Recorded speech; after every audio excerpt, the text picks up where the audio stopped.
Mateo, 27 na kabanata.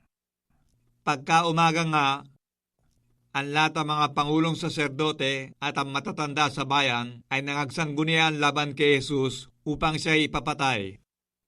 At siya'y ginapos nila at siya'y inilabas. At kanilang ibinigay siya kay Pilato na gobernador. Na magkagayoy si Judas na nagkanulo sa kanya, pagkakitang siya ay nahatulan na, ay nagsisi at isinauli ang 30 putol na pilak sa mga pangulong saserdote at sa matatanda na sinasabi, "Nagkasala ako sa aking pagkakanulo sa dugong walang kasalanan." Datapwat kanilang sinabi, "Ano sa amin? Ikaw ang bahala niyan." At kanyang ibinulaksak sa santuario ang mga putol na pilak at umalis at siya yumaon at nagbigti. At kinuha ng mga pangulong saserdote ang mga putol na pilak at sinabi, "Hindi matuwid na ilagay ang pilak na yan sa kabangyaman sapagat halaga ng dugo." At sila'y nangagsangunian at ibinili nila ang mga yaon ng bukid na magpapalyok upang paglibingan ng mga taga-ibang bayan. Dahil dito'y tinawag ang bukid na yaon, ang bukid ng dugo hanggang ngayon, na magkagayoy natupad ang sinalita sa pamamagitan ng propeta Jeremias na nagsasabi, "At kinuha nila ang 30 putol na pilak, halaga noong hinalagahan na inihalaga ng mga anak ng Israel, at kanilang ibinigay ang mga yaon na pinakabayad sa bukid na magpapalyok, ayon sa iniutos sa akin ng Panginoon." Si Jesus nga ay nakatayo sa harap ng gobernador at tinanong siya ng gobernador na nagsasabi, "Ikaw ba ang hari ng mga Hudyo?" At sinabi sa kanya ni Jesus, "Ikaw ang nagsasabi."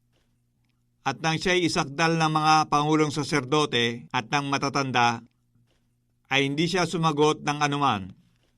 Na magkagayoy, sinabi sa kanya ni Pilato, "Hindi mo ba naririnig kung gaanong karaming bagay ang kanilang sinasaksihan laban sa iyo?" At hindi siya sinagot niya ng kahit isang salita man lamang, ano pat nagilalas na mainam ang gobernador. Sa kapistahan nga ay pinagkaugalian ng gobernador na pawalan sa karamihan ang isang bilanggo, na sinuman ang kanilang ibigin. At nooy sila'y may isang bilanggong bantog na tinatawag na Barrabas.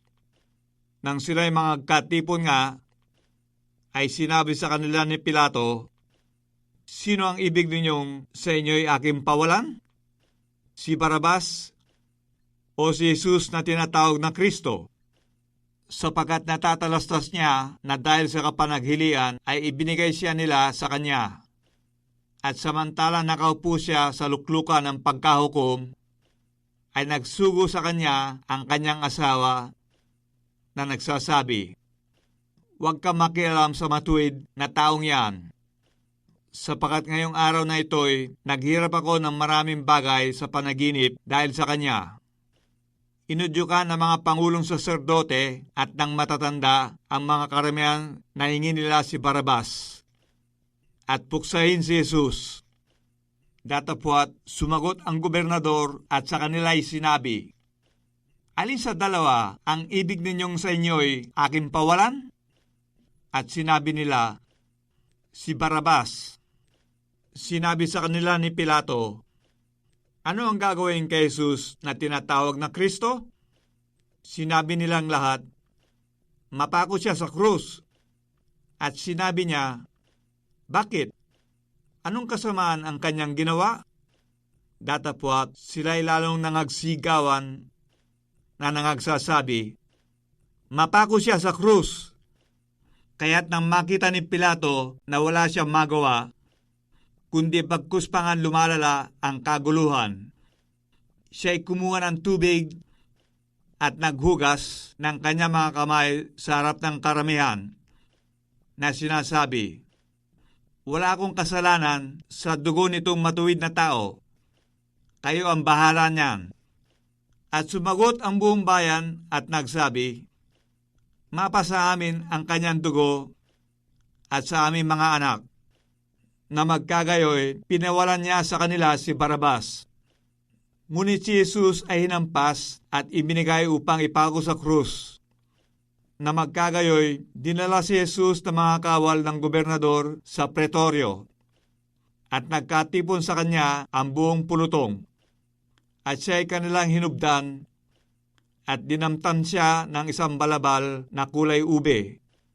At sila'y nangagkama-kama ng isang putong na tinik at ipinutong sa kanyang ulo at inilagay sa kanang kamay niya ang isang tambo. At sila'y nagsiluhod sa harap niya at siya'y kanilang nilibak na nagsisipagsabi, Magalak, hari ng mga Hudyo. At siya'y kanilang niluluraan at kinuha nila ang tambo at sinaktan siya sa ulo. At nang siya'y kanilang malibak, ay hinubdan nila siya ng balabal at isinod sa kanya ang kanyang mga damit at kanilang inilabas siya upang ipako sa krus. At paglabas nila'y kanilang nasa lubong ang isang taong taga Sirene ng pangalay Simon. Ito'y kanilang pinilit na sumama sa kanila upang pasanin niya ang kanyang krus. At nang sila'y magsirating sa isang dakong tinatawag na Golgota, sa makatuwid bagay, ang dako ng bungo, ay pinainom nila siya ng alak na may kahalong apdo, at nang kanyang matikman, ay ayaw niyang inumin. At nang siya ay kanilang maipako sa krus, ay kanilang binahagi ang kanyang mga damit na kanilang pinagsapalaran. At sila nangagsiupo at binantayan siya roon.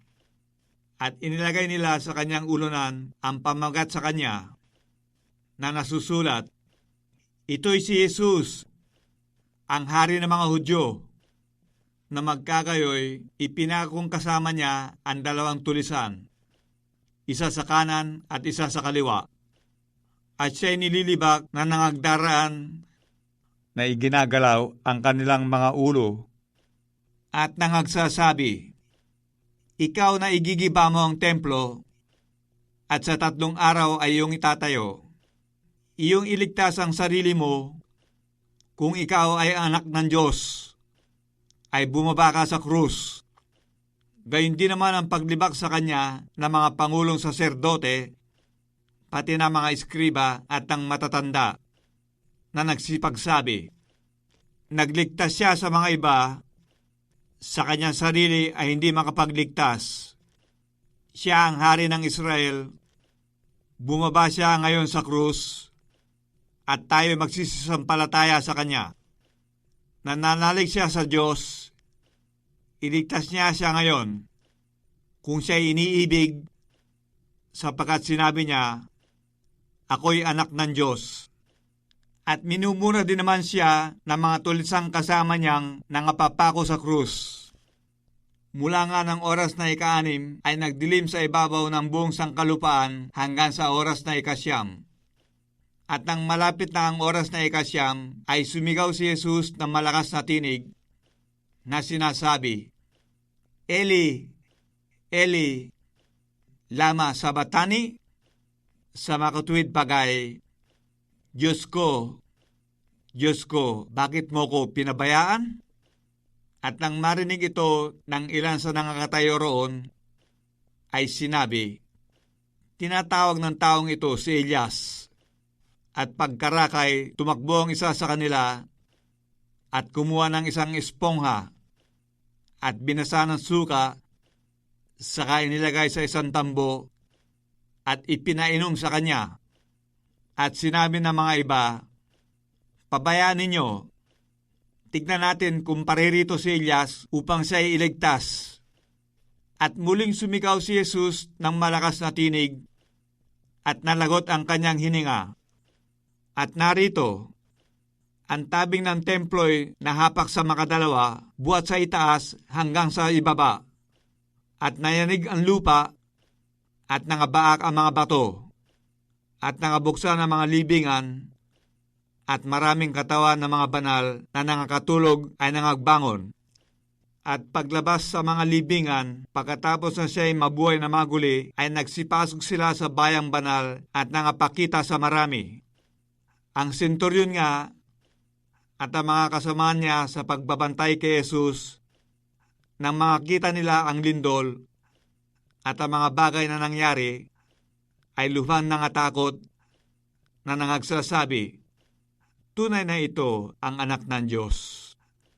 At nangaroon ang maraming babae na nagsisipanood buhat sa malayo, na nagsisunod kay Jesus buhat sa Galilea, na siya ay kanilang pinaglilingkuran. Na sa mga yaon ay si Maria Magdalena at si Maria na ina ni Santiago at ni Jose, at ang ina ng mga anak ni Zebedeo. At nang hapon na ay dumating ang isang mayamang mula sa Arimatea na nagngangalang Jose, na ito'y naging alagad din naman ni Jesus. Ang taong ito'y naparoon kay Pilato at hiningi ang bangkay ni Jesus, na magkagayoy ipinag-utos ni Pilato na ibigay yaon. At kinuha ni Jose ang bangkay at binalot niya ng isang malinis na kayong lino.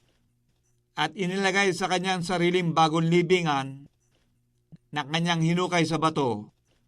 At iginulong niya ang isang malaking bato sa pintuan ng libingan at umalis. At nangaroon si Maria Magdalena at ang isang Maria at nangakaupo sa tapat ng libingan. Nang kinabukasan nga na siyang araw ng pagkatapos ng paghahanda, ay nangakatipon kay Pilato ang mga pangulong saserdote at ang mga pariseo na nagsisipagsabi, Ginoo, naalaala namin na sinabi namang darayang yaon nang mabubuhay pa. Pagkaraan ng 3 araw ay magbabangon ako muli. Ipag-utos mo nga na ingatan ang libingan hanggang sa 3 araw. Baka sakali magsiparoon ang kanyang mga alagad at siya'y nakawin. At sabihin sa bayan, siya'y nagbangon sa gitna ng mga patay, at lalong sasama ang huling kamalian. Sinabi sa kanila ni Pilato, mayroon kayong bantay, magsiparoon kayo, inyong ingatan ayon sa inyong makakaya. Kaya't sila'y nagsiparoon at iningatan nila ang libingan, tinatakan ng bato, nakasama nila ang bantay.